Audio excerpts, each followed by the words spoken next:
எல்லாரும் சொல்லுவாங்க, எந்த ஒரு ஃப்ரெண்ட்ஸோ இல்லாமல் ஒரு சின்ன சர்க்கிள்குள்ளே இருக்கிறவங்கள திமிரு பிடிச்சவங்க, ரொம்ப சீன் போடுறாங்க, இந்த மாதிரி நிறைய சொல்லுவாங்க. ஆனால் நீங்கள் நல்லா புரிஞ்சுக்கணும், அந்த மாதிரி ஒரு பர்சன் ரொம்பவே செக்யூரான லைஃப்பை வாழ்ந்துட்டுருக்காங்கன்னு அர்த்தம். ஏன்னா fake friendship, fake gossip, fake dramas, fake feelings, இந்த மாதிரி எல்லாம் பார்த்து பார்த்து ஃபேக்கான உலகத்தில் இருந்து வெளியில் வரணும்.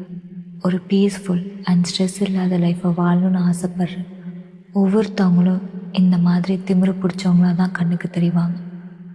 10 ஃபேக் ஃப்ரெண்ட்ஸ் இருக்கிறவங்கள விட ஒரு ரியல் ஃப்ரெண்ட் இருக்கிறவங்க லைஃப் எப்படி இருக்கும்னா, எந்த ஒரு ஃப்ரெண்ட்ஸும் இல்லாமல், எந்த ஒரு சர்க்கிளும் இல்லாமல் வாழ்கிற இந்த வாழ்க்கை நீங்கள் வாழ்ந்துட்டுருக்கீங்கன்னா, நீங்கள் தான் ரொம்ப சந்தோஷமான பர்சன் இந்த உலகத்தில். நீங்கள் யாரை பற்றியும் கவலைப்பட தேவையில்லை. உங்கள் கூட யார் இல்லைனாலும் வருத்தப்பட தேவையில்லை. ஏன்னா நீங்கள் தான் உங்கள் லைஃப்பை கரெக்டாக வாழ்ந்துட்டுருக்கீங்க.